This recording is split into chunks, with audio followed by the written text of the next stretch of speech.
ನಮಸ್ಕಾರ. ನಿನ್ನೆ chia seeds ಬಗ್ಗೆ ಒಂದು ಸಣ್ಣ ಇಂಟ್ರೊಡಕ್ಷನ್ ಕೊಟ್ಟಾಗ, ಜೊತೆಗೆ ನಿಮಗೆ ಏನಾದ್ರೂ ಪ್ರಶ್ನೆಗಳಿದೆ ಅಂದ್ರೆ ಕೇಳಿ ಅಂದಾಗ, ಬಹಳ common question and most important question ಅಂತ ಹೇಳಬೇಕು ಅಂದ್ರೆ, ಚಿಯಾ ಸೀಡ್ಸ್ಗೆ ಸಬ್ಜೆ ಬೀಜ ಅಂತ ಕರೀತಾರಾ ಅಂತ.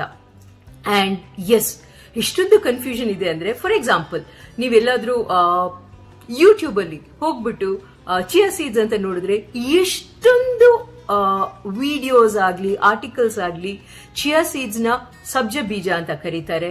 ಬಟ್ ರಿಸರ್ಚ್ ಮಾಡಿದಾಗ ತಿಳಿದು ಬಂದಿದೆ ಏನಂದ್ರೆ, ಮೊದಲನೇದಾಗಿ ಬಹಳ ಸುಲಭವಾಗಿ ಜ್ಞಾಪಕ ಇಟ್ಕೋಬಹುದು, ಯಾವ ಸೀಡ್ನ ಯಾವ ಬೀಜನ ಸಬ್ಜೆ ಬೀಜ ಅಂತ ಕರೀತಾರೆ ಅಂದ್ರೆ, ನಮ್ಮ ಇಂಡಿಯಾ ದೇಶದಲ್ಲಿ ಒರಿಜಿನೇಟ್ ಆದಂತ ಸೀಡ್ನ ಸಬ್ಜೆ ಬೀಜ ಅಂತ ಕರೀತಾರೆ. ಅಂಡ್ ಅದು ಕಲರ್ ಇಸ್ ಕಂಪ್ಲೀಟ್ಲಿ ಬ್ಲ್ಯಾಕ್, ಕಪ್ಪು.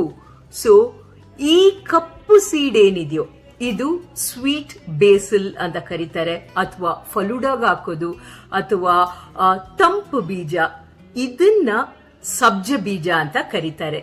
ಈಗ ಚಿಯಾ ಸೀಡ್ಸ್ ಅನ್ನೋದು originated outside India. So usually Mexican part ಅಥವಾ ಆ ಕಡೆ ಕಂಟ್ರಿಗಳಲ್ಲಿ, ಬೇರೆ ಎಷ್ಟೊಂದು ಕಂಟ್ರೀಸ್ ಅಲ್ಲಿ ಒರಿಜಿನೇಟ್ ಆಗಿರೋದು ನಮ್ಮ ಇಂಡಿಯಾಗೆ ಇತ್ತೀಚಿನ ಒಂದಷ್ಟು ವರ್ಷಗಳಿಂದ ಸಾರ್ಟ್ ಆಫ್ ಇಂಪೋರ್ಟೆಡ್.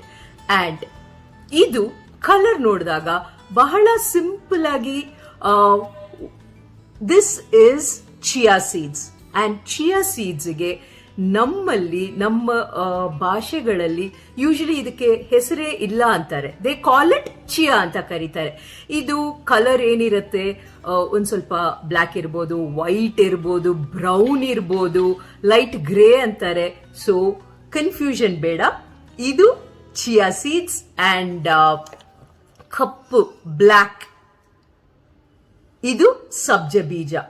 ಅಂಡ್ ಇದೇ ತರ ಈ ಜೆಟ್ ಬ್ಲ್ಯಾಕ್ ಅಲ್ಲಿ ಇನ್ನ ಒಂದು ಎರಡು ಡಿಫ್ರೆಂಟ್ ಸೀಡ್ಸ್ ಇದೆ. ಒಂದು ನೈಜಲ ಅಥವಾ ಆನಿಯನ್ ಸೀಡ್ಸ್ ಅಂತ ಇದೆ, ಅದು ಬೇರೆ. ನೆಕ್ಸ್ಟ್ ಎಳ್ಳು, ಕಪ್ಪು ಎಳ್ಳಿದೆ, ಅದು ಬೇರೆ. ಸೊ ನಮಗೆ ಈ ಮೇಜರ್ ಕನ್ಫ್ಯೂಷನ್ ಇರೋದು ಈ ಎರಡು ಸೀಡ್ ಅಲ್ರಿ, ಯಾವ್ದು ಚಿಯಾ ಯಾವ್ದು ಸಬ್ಜಾ. ಸೊ ಈಗ ಗೊತ್ತಾಯ್ತಲ್ಲ, ಕನ್ಫ್ಯೂಷನ್ ಇಲ್ವಲ್ಲ.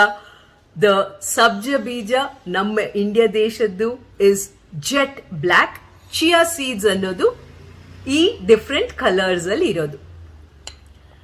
ಸೊ ಈ ಕನ್ಫ್ಯೂಷನ್, ಮೇಜರ್ ಕನ್ಫ್ಯೂಷನ್, ಇದನ್ನ ನಾವು ಅಂಡರ್ಸ್ಟ್ಯಾಂಡ್ ಮಾಡಿಕೊಂಡಾಗ ಎರಡದು ನ್ಯೂಟ್ರಿಷನಲ್ ವ್ಯಾಲ್ಯೂ ಇರ್ಬೋದು, ಅಥವಾ ನಮ್ಮ ದೇಹದಲ್ಲಿ ಹೇಗೆ ಅದು ಬಿಹೇವ್ ಮಾಡುತ್ತೆ, ಮತ್ತೆ ಎರಡು ಸೀಡ್ಸ್ ನ ನೆನೆಸಿನೇ ತಗೋಬೇಕಾ, ಯಾವ್ದಾದ್ರು ನಾವು ರಾ ತಗೋಬೋದಾ, ಮತ್ತೆ ಎಷ್ಟು ಕ್ವಾಂಟಿಟಿ ತಗೋಬೇಕು ಒಬ್ರು, ಅಂಡ್ ದಿನನಿತ್ಯ ತಗೋಬೋದಾ, ಇದು ತಗೊಳ್ಳೋದ್ರಿಂದ ಯಾವ ತರ ಪ್ರಾಬ್ಲಮ್ಸ್ ಆಗ್ಬೋದು.